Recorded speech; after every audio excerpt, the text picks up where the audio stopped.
Hi, welcome to our other angle. Welcome to Weird Eerie Lighting. Today, we're doing my anticipated releases for January. This is a big list. January's apparently a big month for publishing, even though it never has been for me before. There are a whole lot of things coming out in January that I am really interested in. So buckle in, folks. Let's get started.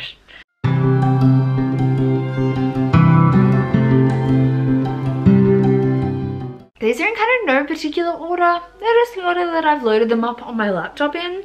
So probably kind of loosely the order I found them. Okay, so this first one is Woven in Moonlight by Isabel Ibanez. This is a, I believe it's a Latinx story. Yeah, Bolivian politics and history. It's a fantasy. Magic, romance, and revolution. It comes out January 7th. And it is absolutely gorgeous cover. I've been only hearing good things. I don't really know the plot. I kind of don't like to go too far into the plots of things. I want vague vibes.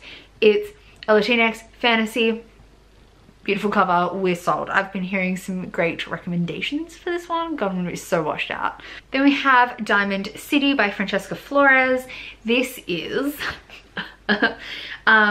comes out January 28th, and this is a urban fantasy dystopian, I believe. We follow, there is magic, okay, city ruled by tyrants. I believe there's some heisty kind of stuff going on. We love that. And overall this one just looks really good. Assassins, heists, blood magic, yes. Then we have high favorite, Dark and Deepest Red by Anna Marie McLemore. This is coming out January 14th and is Anna Marie McLemore's newest release, obviously. They write magical realism. They're a Latinx author and write a lot of own voices trans characters. And this one is a Red Shoes retelling, the like dancing shoes that make you dance till you die. So it's a fairy tale retelling, and it's got a modern and old timeline. These are the things I know, these are the things that drew me in, and the cover is gorgeous. We have Scavenge the Stars by Tara Sim. This is a Count of Monte Cristo, is that right? Yeah, Count of Monte Cristo retelling, gender swapped. And it's YA fantasy, like a YA fantasy version. With Asian characters. I don't know particularly what part of Asia it's inspired by, because again, as I said, I don't really look into things too much. I'm sold really easily. So, but the main character's name is Amaya. She rescues a mysterious stranger from drowning, and fears she's being held on a debtor ship. But then they get her off with a new identity. I haven't read The Count of Monte Cristo. I think I might have read a like mini children's version, but I can't really remember. But this looks really good. God, this lighting is awful.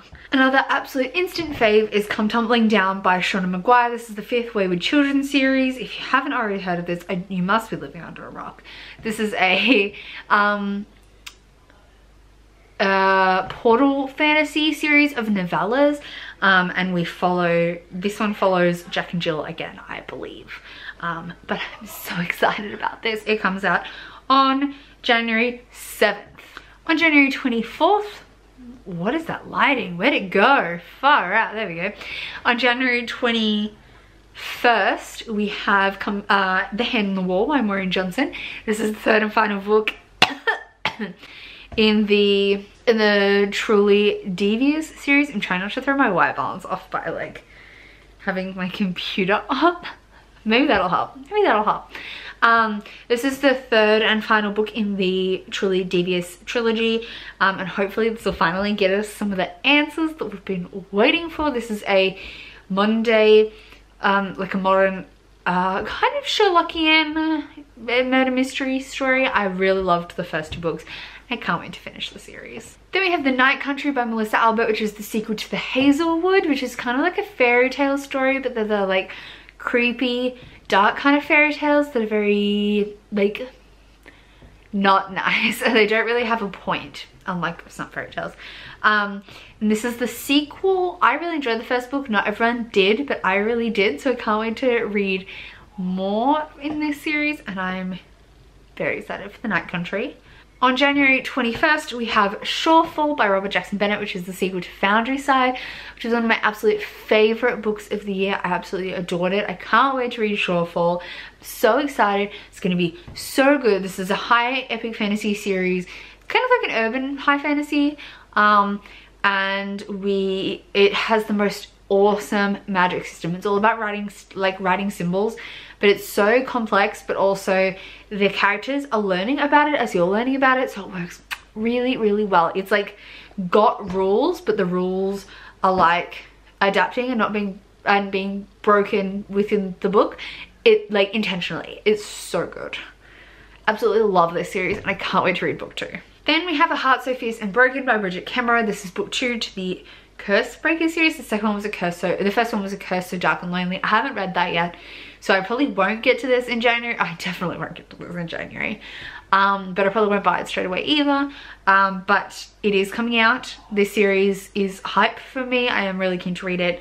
There are Beauty and the Beast retelling. It kind of set in modern day, but there's like portal fantasy elements. And the main character has cerebral palsy. So I'm really excited to read the first one and hopefully continue with the second one if I like the first one. That's also coming out on January 7th. Another book I probably won't actually buy, but I'm really excited to have on my radar, is High Fire by Ian Colfer. This comes out on January 28th, and this is a like sassy dragon story, I think, from Ian Colfer. I love Ian Colfer so much. His works are so funny. So it's a flash, so I think it might be an adult series, but I'm not really sure. So it's from the New York Times bestselling author of the Artemis Fowl series. Comes a hilarious and high octane, adult novel about a vodka drinking, flash dance loving dragon who lives on an isolated life in the bayous of Louisiana, and the raucous adventures that ensue when he crosses paths with a 15-year-old troublemaker on the run from a crooked sheriff. That's all I needed to read to be obsessed with it. I probably won't buy it straight away because I have a lot of Ian Colfer on my shelf to read, but when I've read those, I'll definitely be buying this. It looks so good. A mysterious book that popped on my radar kind of late, but I'm so obsessed with the idea of it, is A Queen in Hiding by Sarah Kozlov, which is the first book in the Nine Realms series. This comes out January 21st, and I believe it's a 4-book series, and they're coming out January, February, March, April, all of this year. So the whole series is written and it's being published in consecutive months, which has me really interested. They're not short either. Like, they're 500 pages. So there was obviously a lot of pre-planning done for this series. I don't know whether the whole series got sold all at once, but they're going to come out, and this cover is gorgeous. They're going to be pumping them out. I'm definitely going to pick this up because I'm really interested to see what it's like because of that accelerated schedule. I'm super keen. It's it says debut author Sarah Kozlov offers a breathtaking and cinematic epic fantasy of a ruler coming of age. And all 4 books will be published within a month of each other, so you can binge your favorite new fantasy series. One to keep an eye on. I'm really excited about that. We also have Seven Deadly Shadows by Courtney Alameda and Valeen E. Meitani, which comes out on January 28th. This is a Japanese-inspired story with temples and demons and stuff. I don't really know that much about it, but it went on my radar pretty early on. It looks good, ninjas and stuff.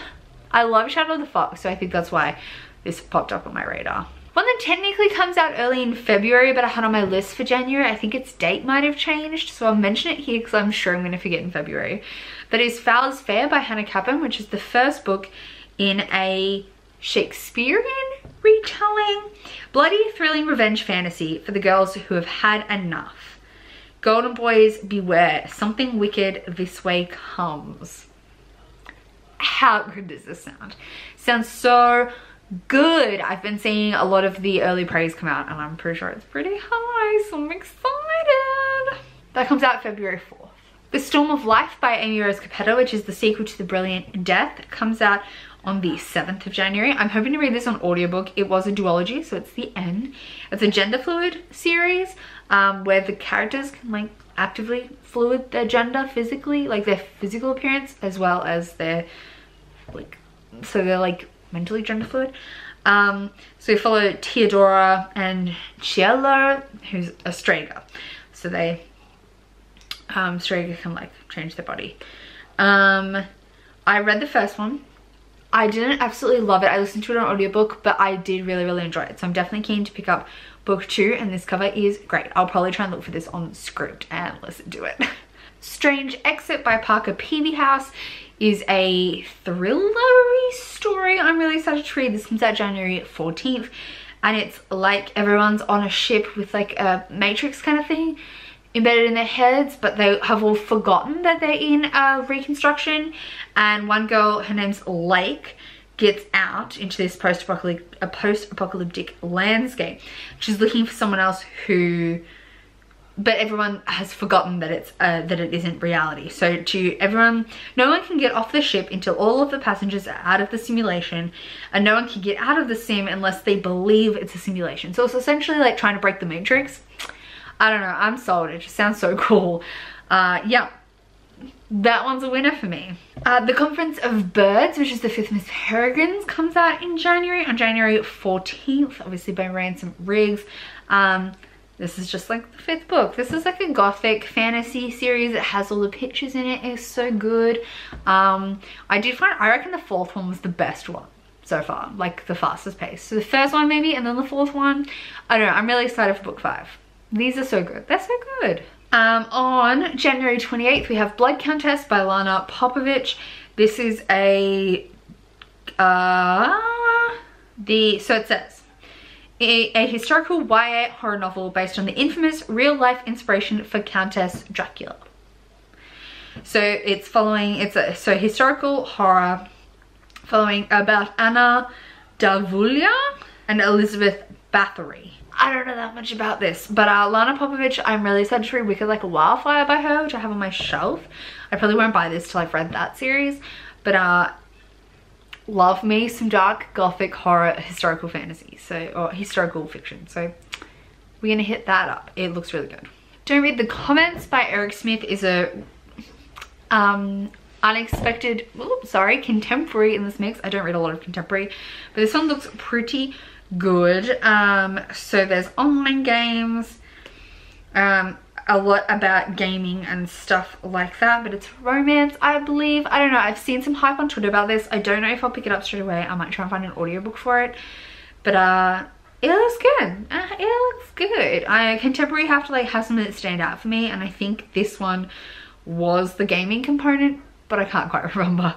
And then finally, something I've been excited about forever. This is Lady Hotspur by Tessa Gratton. It comes out on January 7th as well.